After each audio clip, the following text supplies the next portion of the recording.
Good morning, everyone. Today our screencast topic is going to be on the Red Scare. And really we're going to talk about the circumstances around the Red Scare and kind of what's going on in post-World War I America. Really like in that time period, 1920 to 1921, that leads to this event known as the Red Scare and kind of what it's grounded in. And there's kind of quite a few things kind of swirling around this whole event that takes place. So what we're going to start with is a little bit of global history. So during World War I, for those of you who need a little bit of a refresher, uh, there's two revolutions that take place in Russia. You have the February Revolution, or sometimes called the March Revolution, and then you also have the October Revolution that takes place in October of 1917. Now, the October Revolution is led by Vladimir Lenin, and it's a communist revolution led by a group known as the Bolsheviks.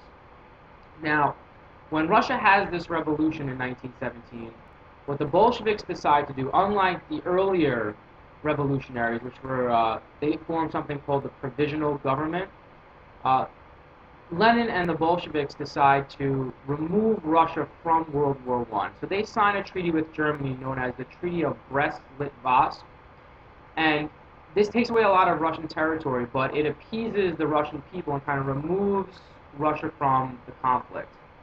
Now, as far as America is concerned, this becomes important because of the ideology of communism and something that Americans are kind of nervous about. So if you remember when we talked about the progressive era, some of the muckrakers actually are socialists, but they kind of get painted in this very radical brush because of their beliefs.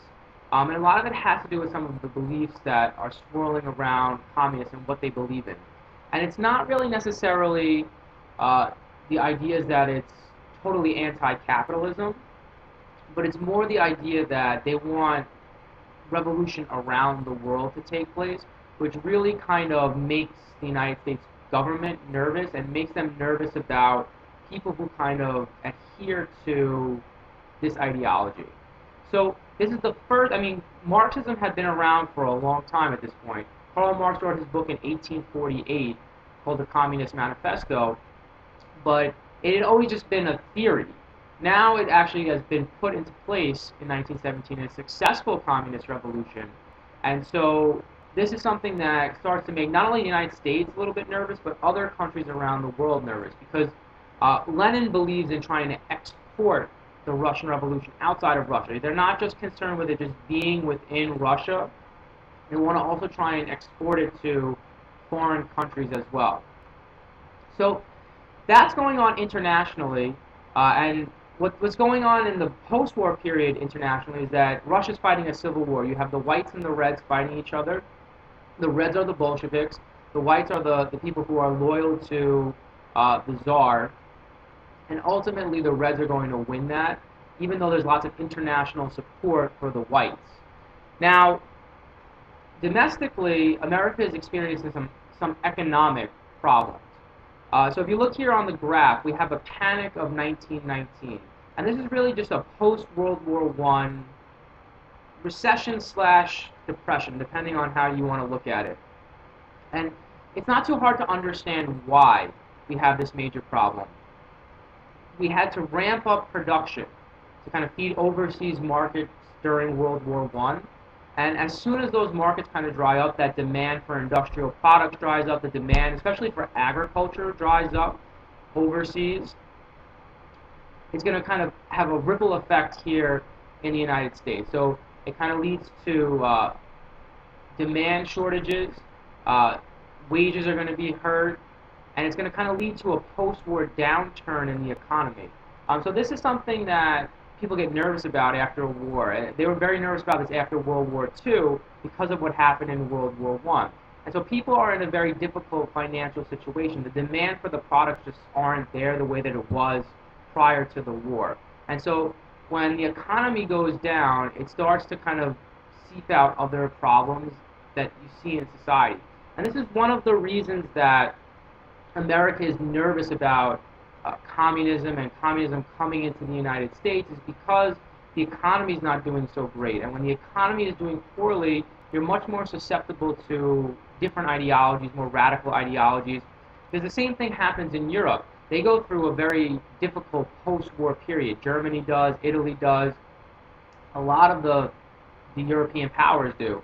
And they become susceptible to outside influences, and they end up with fascism. Some of them end up with communism. And so it's a very real threat that America might have some kind of potential problem here from the post-war economic decline. Now, what you start to see, more than a revolution happening in the United States, you see a lot of labor unrest. Labor unions are kind of getting out there and start to strike because they said, well, we were good Americans during the war. We supported the war effort. We tried to make the world safe for democracy. And so now what they decide to do is now they want to kind of have a livable wage that can keep up with inflation and different things that are happening in the post-war period. And so government's not really ready to let labor kind of have more of their rights like they did during the progressive era. And so they kind of come in and start to crush this stuff. And you also have people bringing in industrialists, bringing in strike breakers to crush these different labor unrest that's happening in the post-war period. Now, what's also kind of sweeping into this and going along with this is you have some really huge race riots that take place. So Chicago is the biggest one, where you have these racial riots that break out between whites and blacks. A lot of them are in northern cities in this case. So you have Chicago where it happens. You also have some ethnic tension that's definitely kind of rising. So you have those new immigrants that are in America at the time, the Italians, the Jews from Eastern Europe, and so you start to see the ethnic tension kind of come out in some of the labor disputes, playing one ethnic group off of another ethnic group. And so it's not exactly the most peaceful time period in America, this time period right after the war from 1919 to about 1920, 1921. There's economic problems, there's fears of communism infiltrating the society, you have racial tension happening, riots in certain cities. So there's a lot of tumult kind of happening here within the United States. And in a lot of Americans' eyes, they try and link all three things together, that the riots are being caused by immigrants and foreigners who are subscribing to these radical ideologies of anarchism and communism and socialism, and they kind of like try and mold it all together in their mind because it's all happening really at the same time. And so like I said earlier, one of the big things that the American government and some American people are nervous about is something that communism believes in and something that Lenin believed in, which was this idea of international communism. And so one of the things that they say in the Communist Manifesto is that workers of the world are supposed to unite. So it's not supposed to be a revolution in just one country. Communism is supposed to have no borders. And so, like, Russia was supposed to just be the start. And then it's going to also have revolutions of the proletariat, of the working class, all throughout the world, not just in one country. And so the fear that they're going to try and export it here is a very real fear. And so the face of communism in America, or socialism in America, is really that labor union that we talked about earlier, the IWW. So they look at their name, the International Workers of the World. And so that's going to be kind of a target of the American government. Other people like progressive people like Jane Addams and other progressives who are kind of seen as more socialist-minded, more radical-minded, are also going to kind of be targeted in some of this hysteria that sweeps the country post-World War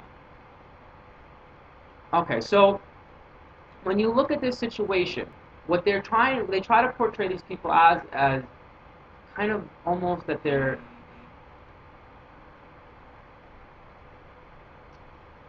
okay, sorry about that. I had to go answer the doorbell.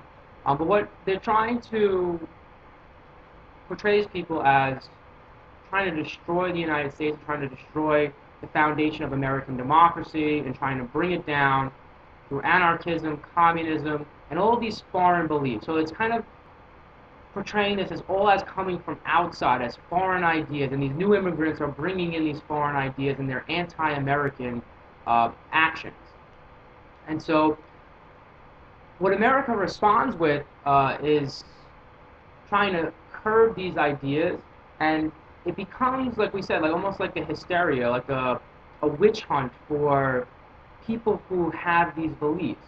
And so a guy named Mitchell Palmer, who was the Attorney General at the time, he's going to kind of take the lead here in trying to find people who are really trying to subvert the American government, because there's fears going on here. There's bomb scares in the Capitol. There's bomb scares at different places in the United States.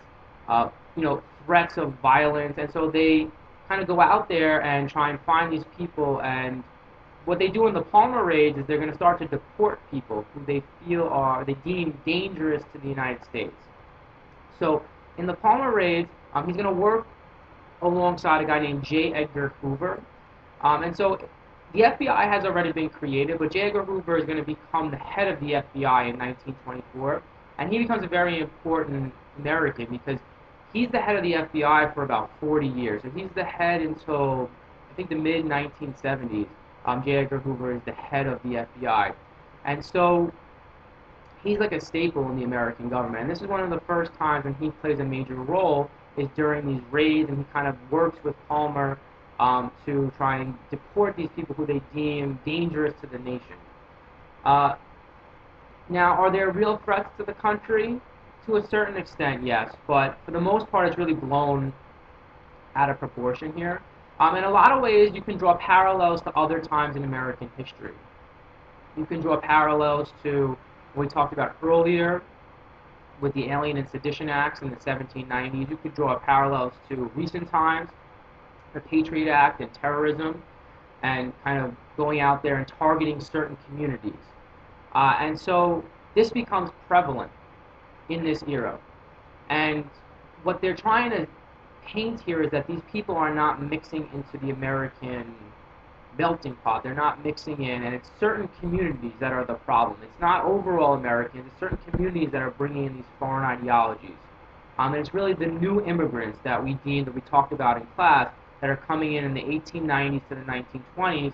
Those are the people that are bringing in these radical foreign anti-American belief systems. So what you start to see in America, it starts in this whole era during the Red Scare, and it kind of permeates into the 1920s. It's an era of more xenophobia, and that's a good vocabulary word to know. But xenophobia means this fear of foreigners, and specifically fear of foreigners from specific places in the world is going to be something that the United States and Americans are fearful of. And so they're going to take actions during the 1920s to kind of curb certain types of immigration. So what you're looking at here, this political cartoon, is giving you an idea of what they start to do in the 20s. So this is not a part of the Red Scare, but it's something that carries over after the Red Scare dies down, and they realize that there's really not this huge threat of communism, that there's no plot to overthrow the American government. What doesn't go away is this idea of xenophobia. What you're looking at here is how America tries to restrict immigration. So this is the first time in American history that we try to restrict who can come to the country. We've always had an open door policy as far as immigration is concerned. And so in the 1920s, we actually passed laws prohibiting or restricting severely certain groups' ability to come to the nation. So we passed two series of laws. We passed them in 1921 and 1924. So these are called the immigration quota laws. And if you want, you could pause the screencast here and kind of take a look at which countries are being targeted here, and which countries can send more immigrants and which countries can send less.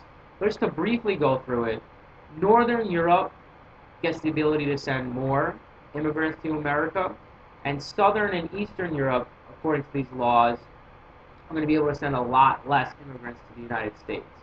And really how they were able to do this is very creative. What they did was they based the percentage. Everybody could send 3% of the amount of people they already had in the United States on a yearly basis. That's their quota. Now, what they did to kind of curb the types of people that they didn't want coming to the United States is they based it not off of the 1920 census, but they based it off of the 1890 census, which means that there's a lot less Eastern Europeans in the country and a lot less Southern Europeans in the country, and that kind of allows them to tailor the law to restrict to certain types of people that they don't want coming into the country in big numbers. And this kind of just gives you some more info. So we're going to stop it here because I'm running out of time.